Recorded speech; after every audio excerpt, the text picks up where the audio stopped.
Okay, so you know how we always end up talking about like the big questions, right? Yeah. Well, this time we're going deep on something I know like everyone's thought about at some point. Astrology versus astronomy. Right. And we've got this article called Astrology versus Astronomy, What Your Science Teacher Didn't Tell You. And it's really making me think. Oh, yeah. So like ready to unpack some of these fascinating facts, I guess, and maybe even uncover some surprises along the way. Absolutely. I think there are definitely some surprises in there for sure. So I've always been like super fascinated by how these two fields, you know, astrology and astronomy seem so different now, Right.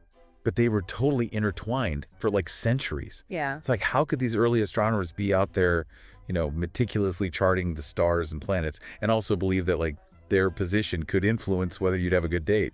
Yeah, it's definitely a bit of a head scratcher, isn't it? It is. But when you think about it from like a historical perspective, it makes a bit more sense. Okay. If you look back at like the Babylonians or the ancient Greeks, the people studying the stars, they were doing both. They were mapping the heavens, but they were also developing these really elaborate systems of astrology, right? Right. And they genuinely believed that those movements up there in the sky, they had real meaning and impact down here on Earth. So they thought it all like tied together. Exactly. It was all connected. Huh? And think about like the zodiac signs, those originated from those early observations too. Really? It's this blend of scientific curiosity and a desire to find connections between the cosmos and our human lives. Interesting. It's pretty fascinating when you think about it that way. Yeah, definitely. But you're right, at some point something definitely shifted. Yeah, like today you don't exactly see like Neil deGrasse Tyson giving out relationship advice based on your birth chart. Exactly. So what happened? Well, a lot of things happened, but the scientific revolution was a major turning point. Okay. We had figures like Copernicus and Galileo making these groundbreaking observations. They started to challenge the old geocentric view of the universe. You mean where everything revolves around Earth? Exactly. And then came Kepler with his laws of planetary motion, and these laws were based on actual observation and mathematics. Okay. So this provided even more evidence for a heliocentric model where the planets revolve around the sun. Right. This shift toward a more evidence-based understanding of the universe, that's what led to the separation of astronomy and astrology. It's like astronomy had to grow up and move out of its parents' basement. Yeah, kind of. Astronomy kept making these huge leaps forward, relying on empirical evidence and those mathematical laws. Right. But astrology didn't really fit into this new way of thinking. It didn't have that same level of scientific rigor. So while astronomers were busy figuring out the what and the how of the cosmos, Astrologers were still focused on the so what for us humans. right, like how does this affect me personally? Yeah, exactly. But isn't it kind of funny how like the discovery of Uranus kind of messed things up for astrology? It totally did. It's a great example of how astronomy's progress can challenge astrological interpretations. Because astrologers didn't have a place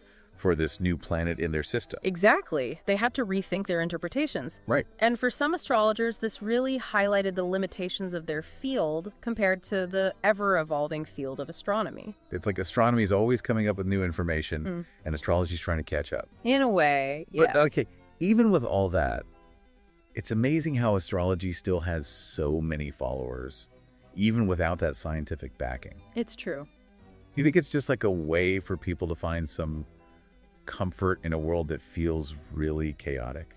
I think there's definitely an element of that, like, seeking meaning and purpose. Mm-hmm. The idea that our lives are somehow connected to these grand movements of the cosmos can be very comforting to people. Right, like we're not just random beings floating around. Exactly. There's a bigger picture. Right. But astrology also offers like a framework for self-understanding. It gives people a language to talk about their personality traits, relationships, and life experiences. I could see that. It's like having a cosmic blueprint, even if it isn't scientifically proven. But wouldn't it be more realistic to just like embrace the uncertainty of the universe? Maybe. But maybe that need for some kind of framework, even if it's imperfect, is just part of being human. That's a good point. Maybe it's not about finding definitive answers. Maybe it's more about exploring possibilities and patterns. So it sounds like we're saying astronomy is the science of the stars. Yeah. And astrology is more like a personal interpretive lens through which people view those stars. That's a great way to put it.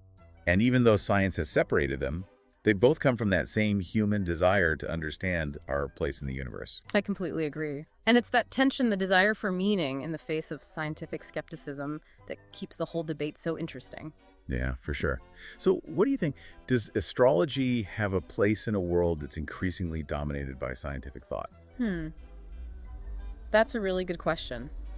I think it's up to each individual to decide what they believe. Right. But I think it's worth asking ourselves why this debate continues to fascinate and even divide people. Yeah.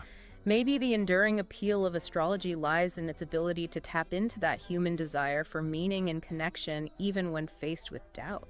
And that's something that I think we all can relate to. Definitely. Well, this has been a really interesting deep dive.